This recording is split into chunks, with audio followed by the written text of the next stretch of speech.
Hello, Commander. The enemy have launched a daring raid behind our lines using commandos using injection by helicopter.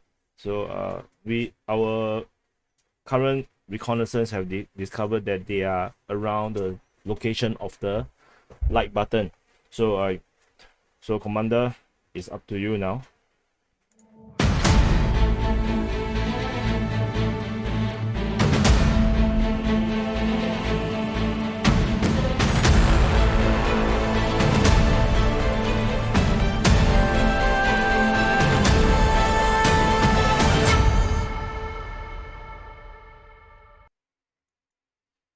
Hello everyone, this is Defense Politics Asia, and this is the summary for the day of 87 and 88 for 21st and 22nd May 2022. And so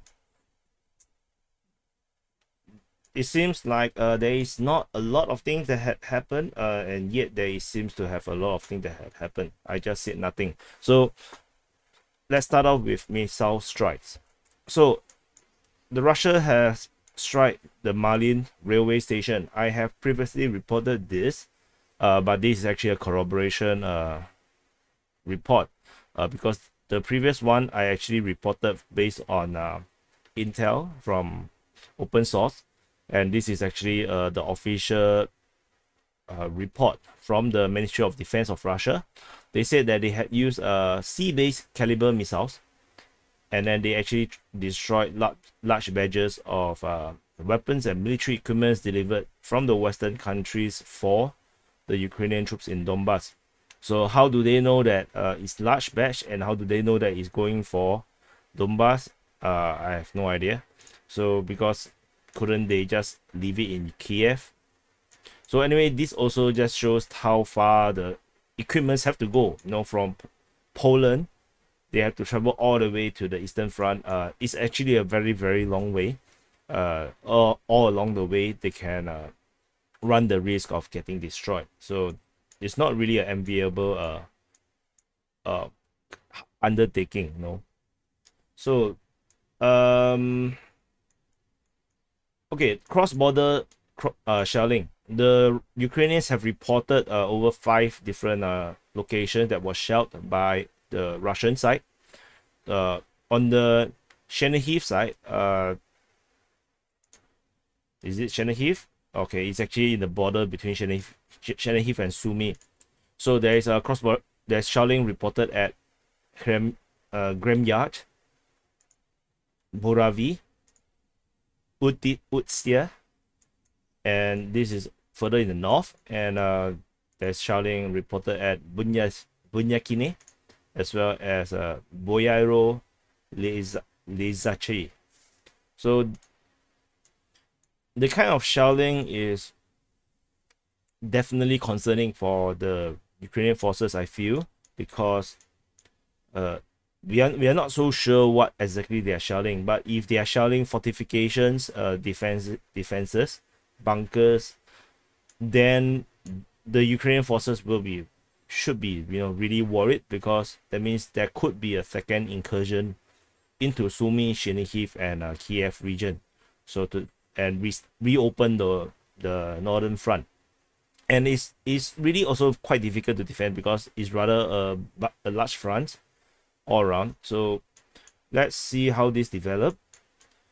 So let's go down south.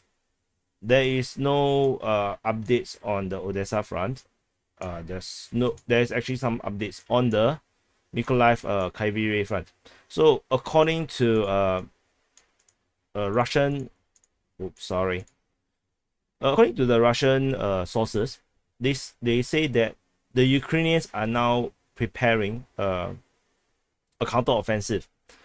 But this counteroffensive, is not sure if they are going to launch it, or going to launch it before any Russian attack, or going to be launched only after they defeat and Russian offense. Then they use this force. So it's reportedly 32 battle groups, large, and it's divided into 3 groups. So one in Kharkiv, one Mykolaiv, one in Pervomaisky. And according to Gozal, so there's actually two different sources. I also saw the original source is actually from Ryba, and the according to the original Ryba one, they are a bit more detailed. They talk about the launch point to be in the direction of Vovoromzovska or from Vovoromzovka. So it's Novovoromzovska is right over here. Another one is at Pomomaisky, which is on the center part. Probably they launch an attack straight, or they can cut off Snihurivka, or they might actually go to the weaker points, maybe in the center, and all the way south at towards the direction of Oleksandrivka. So according to the, if you saw the one by Gonzalo Lira, I think his map is wrong because he wrote the Pervomaisky as all the way here. This Pervomaisky.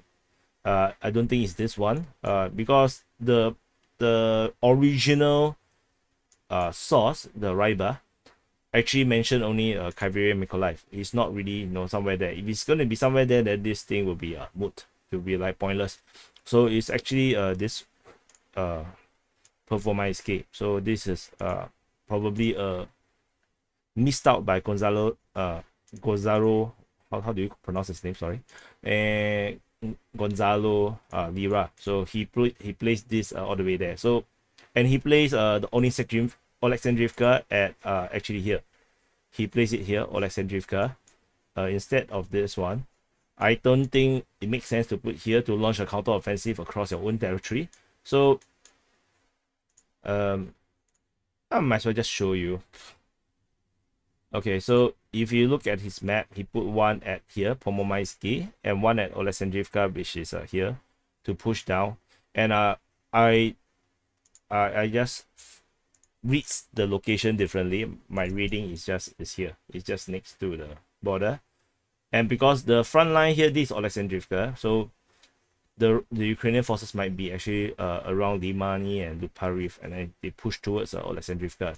So this just an interesting development, and I actually approve.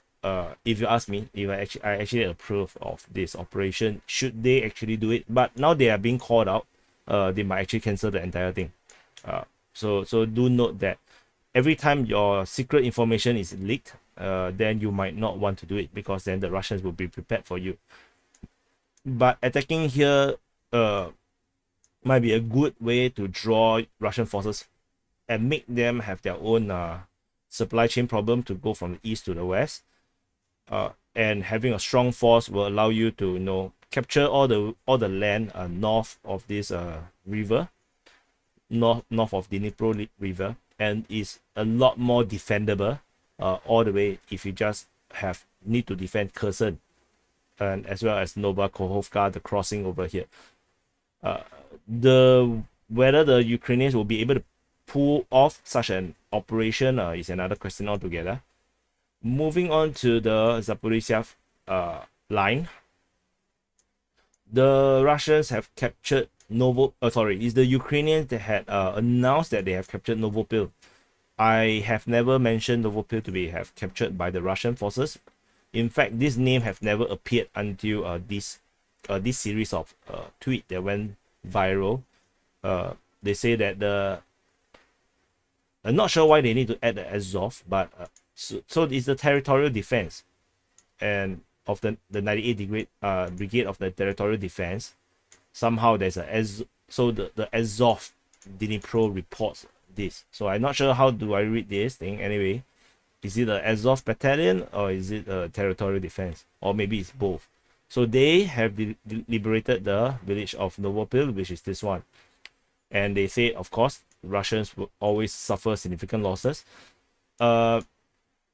But this one was never captured by the Russians, so I take this with a pinch of salt. So Mariupol, there's nothing to report. There's nothing to report. Oh, if you want to know, they are already now moving troops into Azovstal to clear out the place, and there's also some heavy equipment moving in to clear the rubbles, as well as the destroyed vehicles and all the things that you want to clear up to make it more livable. So that's happening at Mariupol. In the Donetsk front, no change in terms of the situation east of Donetsk. There is news at Avdiivka. The fighting is now reported inside Avdiivka. So they mentioned that the DPR forces, the Donetsk People's Republic forces, have entered Avdiivka, and heavy fighting is now inside the city. So this is the latest from Avdiivka. And so this preliminary encirclement, we still have no information, so we just gonna get used with this spike, these two spike here. No news on the Kayabka. No news about Kalinov. No news. All this no news. So no news. New York continues to be across the sea. Nothing happened there.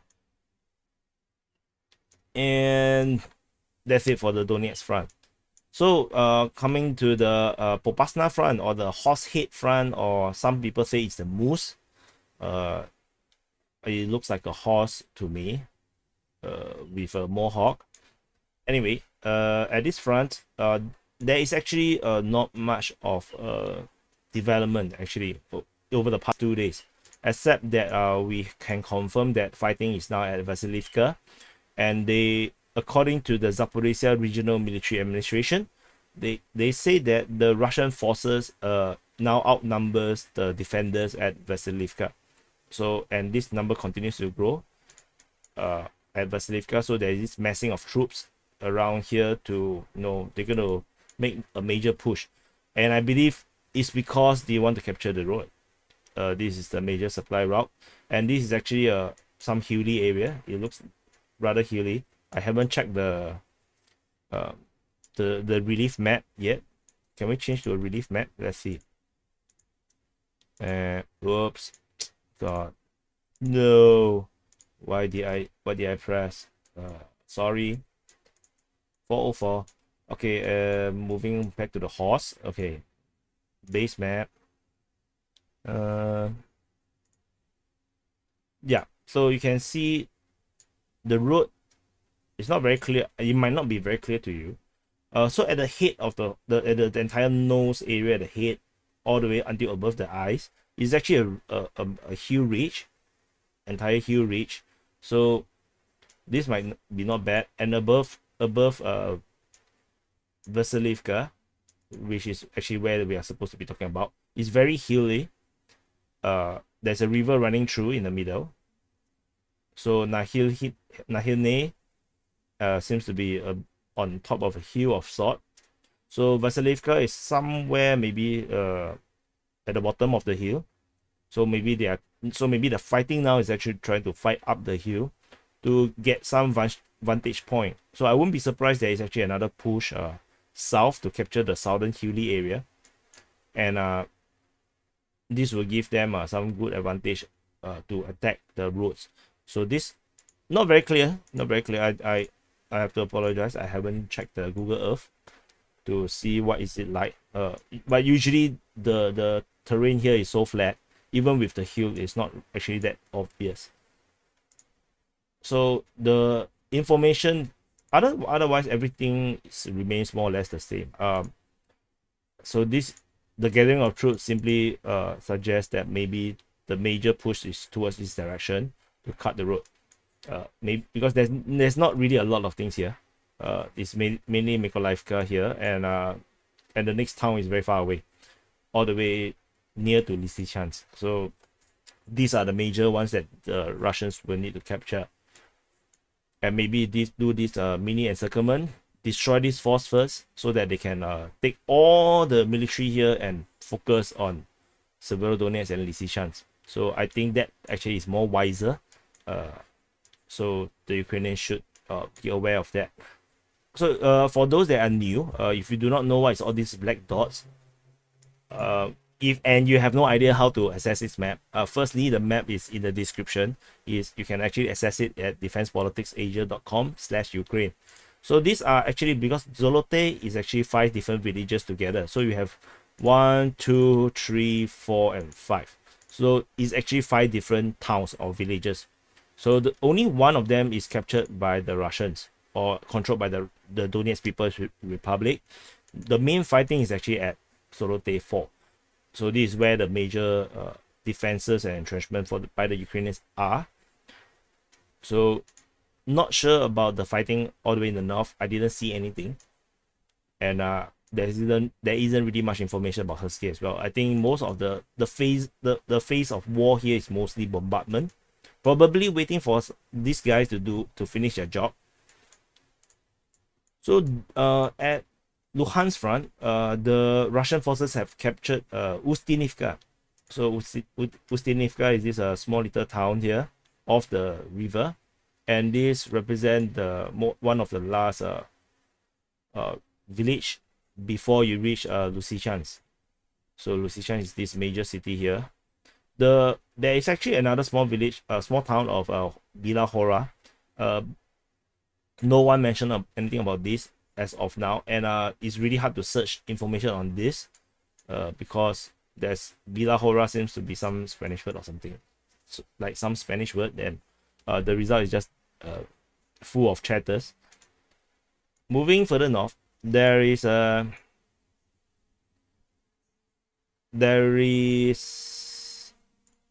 fighting at Sirotayny, Voronov. They are trying to penetrate into Severodonetsk, and this bridge between Severodonetsk and Lysychansk. So there's actually 3 different crossings. One in the north at Sinetsky, another one in the south here, all the way in the south near some vegetable gardens, and the one in the middle was blown up. So according to Russian sources, they say this is an airstrike or artillery strike. However, actually, if you look at the photo, if you look at the photos, there was so this is the photo that was it doesn't really look like any kind of artillery strike or airstrike, because it will have blown up in a totally different way. And then I saw a video of this that's of the sound. So this is actually the bridge. You can see this has fallen down this way. This, not sure, is this the Ukrainian forces? Let's see the not sure. So they actually went down. Yeah, they are Ukrainian troops. So they realized this entire road bridge have collapsed on one end like this into a playground, into a slide. So they walk around and realize there's actually you can see there's actually no fragmentation of the bridge. It's not really destroyed from on top. It's actually destroyed from below. You can see the black mark. This is burning mark or explosion marks, and you can see that an entire truck have fallen down.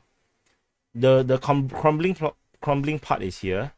So maybe I'm wrong. Maybe this is actually an airstrike, but for me it feels like it's actually a commando raid, where the troops actually went down here and blew up some parts on the bridge that caused the entire thing to collapse. So you see, it doesn't feel like an airstrike to me, but that's my opinion. Who knows? I'm wrong. So anyway, the bridge is now blown up. No other news here. I can confirm also there's continued to be no action along the river other than probably bombardments, which I don't report. So there's no fighting at below Horivka. So I'm gonna delete this. that information, that piece of intel is invalidated. Nothing is happening there. Sorry. Moving on to the Izyum Front. Status of Ozene continues to be disputed. There is really nothing happening around here. So anyway, I just want to say there might be an operational pause along the Moose or Horsehead or Popasna Front. So that's why I think maybe we will see things happen within a day or two. Usually they rest around 3 days. Usually, I might be wrong, just my impression. So the Oskil has been captured by the Russian forces. So finally we have clarity about Oskil. I have tried to hold out against awarding Oskil to be captured by the Russian forces for a very, very long time. And after that, I just deleted this entire question mark because it doesn't seem like it's going to be addressed by the Russian side. And in the end, my initial suspicion was correct. There's actually Ukrainian forces over there, and the Russian forces have captured Oskil. And along with Oskil, they have captured the Oskil Dam. So there's this dam here. And this dam is actually damaged by the Ukrainian forces. So the dam is not operatable. I think it's there is this gate, water gate, that is not able to open or close. I think I didn't really watch that video properly. You can go and watch it yourself. I think you can find some videos online. You can actually go and find, just type Oskil Dam. You should be able to find this information. So this then validates that there is actually possible Ukrainian forces within this forested area. But not sure what's their status, and not sure if they can escape. However, the Russians also captured Studeno. I almost thought that they had forgotten about this place. So they made a crossing at Yaremivka, and they actually captured the undefended town of Studeno. So this spike is actually towards here. It's actually going toward Sosnoye. So these forces, whoever they are, the forces is reportedly not very big. It may be smaller than a battle group, or just bigger than a company. So they might be actually retreating toward Sosnov, but then they might actually meet the rear of an attacking Russian forces, and they might actually be intercepted by the forces coming from Studeno. So it's unclear, but anyway, this is a very, very huge territory. I'm sure there will be some way for them to run away and escape from this encirclement, because forest is, you see, the forest is actually rather thick. It shouldn't be that difficult to run away. The distance to safety at Sviatohorsk is only 13 kilometers. You can easily do this if you jog. If you run, you will run there in one hour. Easily lesser than 1 hour. That if you are very fit. If you are carrying a lot of equipment, I don't think so. Maybe you will actually get there in 2-3 hours. So it's not that difficult unless you hit a landmine, and then you will take 10,000 years. So there is no other information on all these other fronts. There is rumors from the Ukrainian side that the Russians are now preparing a major offensive in the Izyum Front, south of Izyum, probably to restart this offensive towards Bavinkov, which got trapped and stuck by all these very good Ukrainian defense strategy. So every single forested area is defended and infested with entrenchments and surface-to-air missiles, anti-tank weaponry. So it had been really a tough fight for the Russians to actually fan out from Izyum. This is so far the extent that they can go, and the defenses is getting probably too much for them. Moving all the way to the Kharkiv Front. At the Kharkiv Front, happy news. for the Ukrainians. There's actually a belated report that the Ukrainian forces have captured Mykolaiv. So it's not exactly surprising because it's just off Zaporizhzhia. And there is no news regarding the Kharkiv troops. But by now they should be able to link up because it's not really far. I mean 6 kilometers. I think one sneeze you'll be there. However, this dispute about turnover is unclear yet. There is still this dispute whether if there is actually Ukrainian control or is it really a Russian took over. And because this information, if let's say the Ukrainians indeed holds turnover, then the entire information about them, the Russians capturing Rubizhny will be invalidated as well because it's the same piece of information. So let's watch and see. The last fighting at Vasily is at the 20th. So there's fighting here.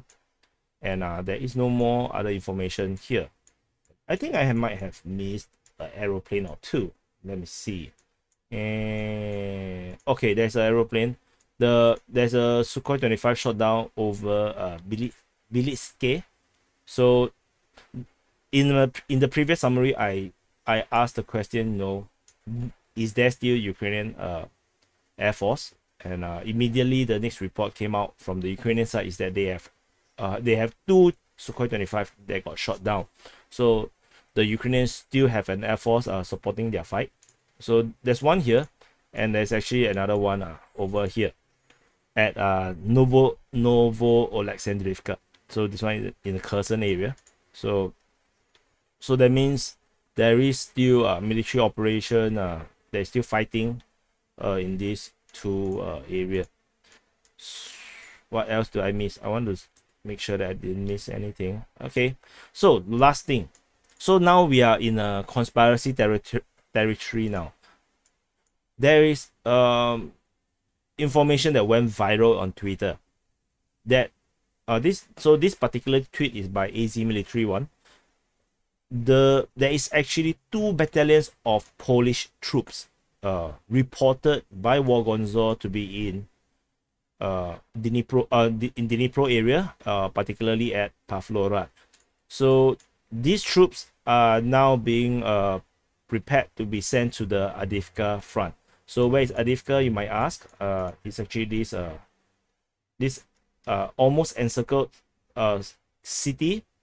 This is actually a stronghold of the Ukrainians. It's a very difficult city to take because of years of entrenchment, and the Donetsk People's Republic and the Russian forces did not really have any success over the past 3 months to actually penetrate or weaken the forces here until recently that there's this major push in. So this is very concerning because if there is actual Polish military forces, then we might actually see escalation of this conflict. Some say that this infantry might be mercenaries, but they are Polish in nature. But of course, you can actually send in regular troops and call them mercenaries. Literally, everyone does that. The Americans do it, the Russians do it. They send in regular forces and then they just call them mercenaries or volunteer forces, whatever you want to call them. So how do you know how good? Are they really regular troops? Just look at their equipments. If their equipments is very complete, and especially if they are also equipped with military vehicles, especially Polish type, then probably those are regular troops. Then bad news for the Poles.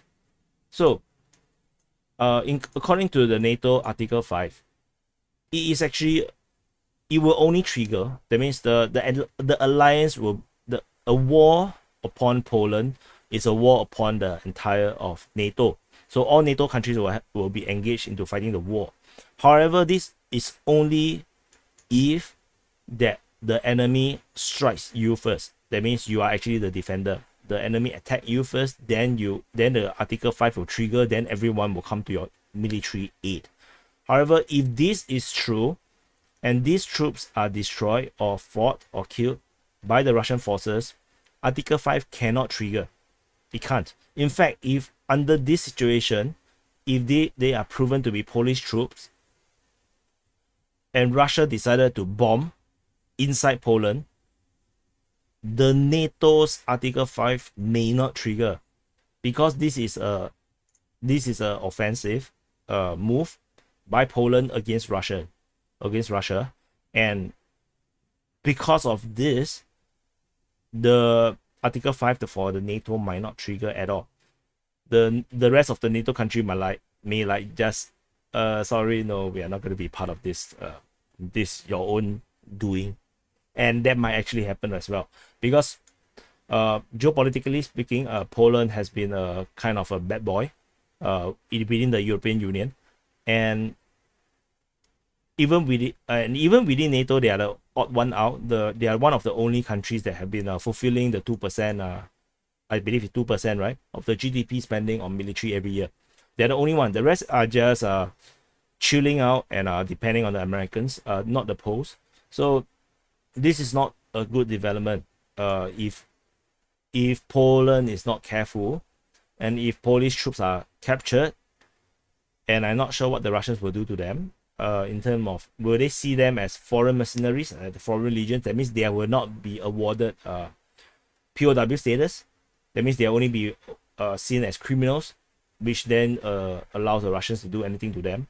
Or no, then will that trigger the Polish to a new level of anger? So we have no idea, what's the implication, or if this information is true at all. So War Gonzo, while they are rather brave and awesome people that goes into the front to report, they are also very, very pro-Russia, and some of the information that they present can be wrong. So this is a very, very huge claim. 2 battalions of Poles. So we will definitely have to watch this, which is why you see the color is different, because this red color is what I give to the Polish. When if you actually watch my other, like the headlines, the Polish color icon, the icons of the Polish is always this red color. So this is not good. This is actually not good. We will see how this goes. I will report to you when there is more information about this. Tentatively, this is rumor. Remember this rumor, but it's a very, very viral rumor, and as far as I am concerned, this is a conspiracy theory. So this is a conspiracy until it is proven to be true. Similarly, for this potential counteroffensive, this is also rumor. So there is no guarantee that this is the actual thing that is going to happen, although I think it makes military sense. However, because it's now being exposed, we might not even see this happen. Similarly for this, who knows, after this revelation, the 2 Polish battalion is now being withdrawn all the way back to Poland. That might happen as well, because they cannot afford these guys to be exposed. So anyway, this is the summary for the day of 87 and 88, and for the 21st and 22nd of May. So this is the summary, and I'll see you in the next update. And also, if you are still around, I will be on a panel together with 2 other YouTube channels. Do check out the social media posting, the information. You can actually join and watch. Join the Zoom. It's only up to 100 packs, or you can actually watch it on Facebook. If you're gonna miss it, don't worry. I have the permission to actually republish this on the YouTube channel. So let's see how this goes. I'll see you in the next update.